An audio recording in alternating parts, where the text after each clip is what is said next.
Now, California's water wars are back as the state struggles to transfer a vital resource from where it falls to where it's needed. NewsHour correspondent Spencer Michaels reports from the Sacramento-San Joaquin Delta, the area south of Sacramento where most of the state's water converges, and an area that is crucial to new plans. At the center of a century-long debate over California water is the Delta, a jumble of rivers, sloughs, canals, and islands surrounded by levees.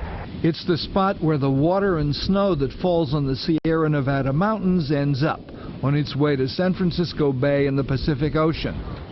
It's a beautiful area for fishing, boating, and farming.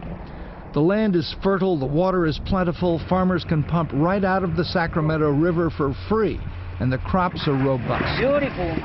Much of this water is pumped across the Delta and sent to where the people are, in the arid and populous southern part of the state and to some parts of the San Francisco Bay Area. But residents of this 500,000-acre watery landscape in Northern California are concerned that the state and federal governments, along with powerful, thirsty interests further south, some of them corporate farming operations, will divert more of their water and ruin their land and their livelihoods. Rajeen Reynolds' family has farmed the Delta for 2 generations. She's active in a group called Restore the Delta. Water is gold. Wherever you take it, you prosper.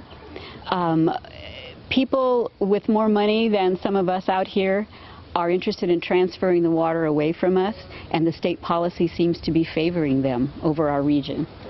What worries Reynolds is a plan proposed by Governor Jerry Brown and U.S. Interior Secretary Ken Salazar to build 2 wide, 35-mile-long tunnels under the Delta so that much of the water from the Sacramento River will bypass the Delta and will flow by gravity directly to massive pumps and then will be sent south.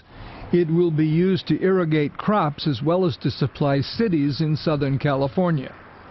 Those pumps have existed for decades, making some rivers flow backwards, killing millions of fish, and degrading the habitat by allowing salt to intrude from the bay.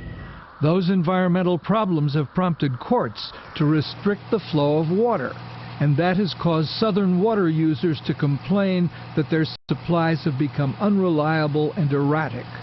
Salazar says fixing the system with tunnels is a major reason the federal government is involved. Each year has brought more uncertainty for the farmers and for the fishermen and for the families across the state who rely on the water to sustain their lives.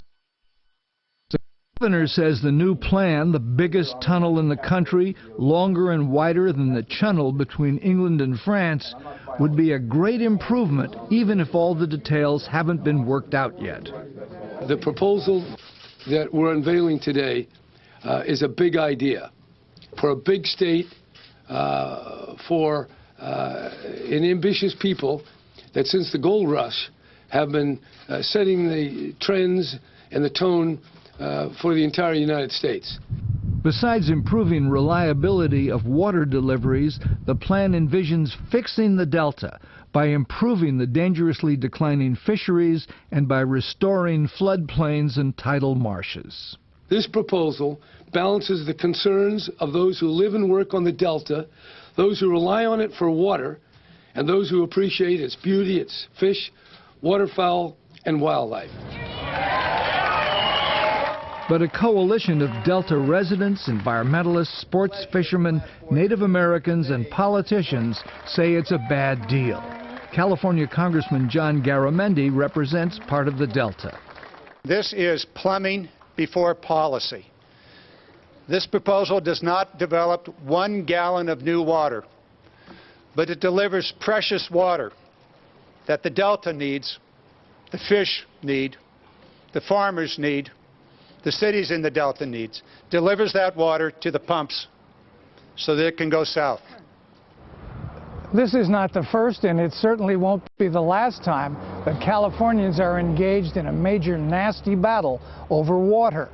In 1982, voters in this state rejected a plan to put a canal around the periphery of the Delta that would have made it easier to take Northern California water south. Doug Hemley has been in the trenches of the water wars. His family has lived and farmed along the Sacramento River since 1850. The proposed volume that they're saying they want to take theoretically would suck this dry, and you would be able to walk across it. Are you kidding? I mean, suck this Sacramento River dry? There's 14,000 cubic feet per second flowing by here, and they want to put in pumps that will suck out 15,000 cubic feet per second. Of course, they're not saying they're going to suck this dry. Well, I think if they don't want to suck it dry, why build it so they could suck it dry? It doesn't make sense.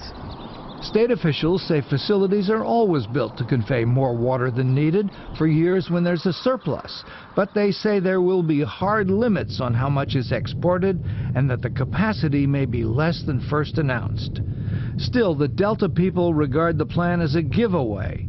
Regine Reynolds, along with Congressman Garamendi, sees the major culprit as the Westlands Water District, a large farming area on the west side of the San Joaquin Valley, whose farmers irrigate with diverted water.